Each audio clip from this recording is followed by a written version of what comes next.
গাছের সঠিক বৃদ্ধিতে প্রধান তিনটি উপাদান হচ্ছে নাইট্রোজেন, ফসফরাস এবং পটাশিয়াম। এছাড়াও রয়েছে কিছু মাইক্রোনিউট্রিয়েন্টস যেগুলো গাছের সঠিক বৃদ্ধিতে বেশ ভালো কাজ করে থাকে। প্রধান তিনটি উপাদানের ঘাটতি হলে গাছ থেকে আমরা সঠিকভাবে ফল, ফুল এবং ফসল পাই না। তাই এই ঘাটতি দূর করার জন্য আমরা বিভিন্ন ধরনের রাসায়নিক সার ব্যবহার করে থাকি, কিন্তু আমরা অনেকেই জানি না এই সারগুলোর আসলে কোনটার কি কাজ। আজকে আমরা চেষ্টা করব এই সারগুলোর উপকারিতা এবং কার্যকারিতা সম্পর্কে জানতে। ইউরিয়া সার এটি একটি নাইট্রোজেন সংবলিত সার। ইউরিয়া সারে নাইট্রোজেনের পরিমাণ থাকে প্রায় 46%। এই সারটি প্রয়োগ করার ফলে গাছের মাটির নিচে শিকড়ের বৃদ্ধি এবং বিস্তার খুব ভালো হয়। ঠিক তেমনি মাটির উপরে গাছের কাণ্ড, শাকসবজির ক্ষেত্রে শাকসবজির পাতা, ডালপালা বিস্তার খুব ভালো হয়। ক্লোরোফিল সংশ্লেষণের হার বেড়ে যায়, যার ফলে গাছের পাতা বেশ সবুজ হয় এবং স্বাস্থ্যকর হয়। ফলের বৃদ্ধি ভালো হয়, ফলের স্বাস্থ্য ভালো হয়। এখন আমরা কিভাবে বুঝবো যে নাইট্রোজেনের ঘাটতি হয়েছে? নাইট্রোজেনের ঘাটতি হলে গাছের বৃদ্ধি ব্যাহত হয়, গাছ খাটো হয়, গাছের কাণ্ডগুলো খাটো হয়ে যায়, চিকন হয়ে যায়। সব থেকে বড় হচ্ছে ক্লোরোফিল সংশ্লেষণের হার কমে যাওয়ার ফলে গাছের পাতাগুলো আর আগের মতো সবুজ থাকে না, ফ্যাকাশে বর্ণ ধারণ করে। টিএসপি, ট্রিপল সুপার ফসফেট, ও ডিএপি, ডাই অ্যামোনিয়াম ফসফেট, দুটোই হচ্ছে ফসফেট জাতীয় সার।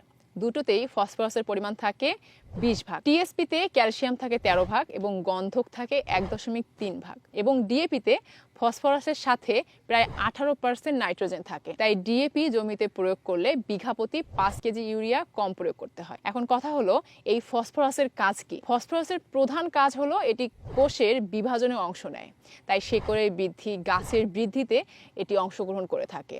ফলের পরিপক্কতা নির্ণয়, ফল এবং বীজের গুণগত মান ঠিক রাখতে এই টিএসপি, ডিএপি মেইনলি ফসফরাস কাজ করে থাকে।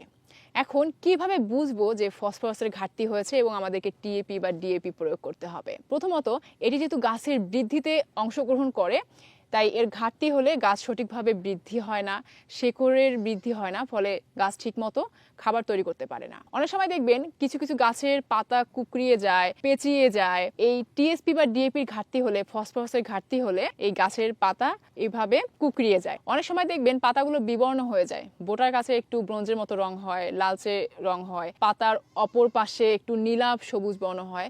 তাহলে বুঝতে হবে এই ফসফরাসের ঘাটতি হয়েছে। এই ঘাটতি পূরণের জন্য টিএসপি বা ডিএপি বেশি পরিমাণে প্রয়োগ করে ফেললে বা ফসফরাসের পরিমাণ বেশি হয়ে গেলেও সমস্যা। সেক্ষেত্রেও গাছের বৃদ্ধি ব্যাহত হয় এবং ফল অকালে পেকে যায়। জিঙ্ক সালফেট এটি গাছের প্রোটিন প্রস্তুতিতে সহায়তা করে, গাছের হরমোনের কার্যকারিতা বৃদ্ধি করে, গাছের রোগ প্রতিরোধ ক্ষমতা বাড়ায়, গাছের ক্লোরোফিল উৎপাদনে বেশ ভালো ভূমিকা পালন করে এবং গাছের উৎপাদন ক্ষমতা বাড়ায়। এখন আমরা কিভাবে বুঝবো যে জিঙ্ক সালফেটের ঘাটতি হয়েছে? জিঙ্ক সালফেটের ঘাটতি হলে গাছের পাতা বিবর্ণ হয়ে যায়, গাছের পাতার মধ্যে ছোপ ছোপ দাগ হয় এবং পাতাগুলো তামাটে বর্ণ ধারণ করে। এবং যদি বেশি পরিমাণেও জিঙ্ক সালফেট প্রয়োগ করে ফেলেন, সেক্ষেত্রে বিষক্রিয়া হতে পারে এবং গাছ মারা যেতে পারে। বোরন এটিও গাছের বৃদ্ধিতে সহায়তা করে, ফুল এবং ফলের রং উজ্জ্বল করে, পরাগরেণুর স্বাস্থ্য ভালো রাখে, ফলের বৃদ্ধিতে সহায়তা করে এবং ফল যেন চিটা না হয় তার জন্য এটি কার্যকরী ভূমিকা পালন করে থাকে। আমরা কিভাবে বুঝবো যে বোরনের ঘাটতি হয়েছে?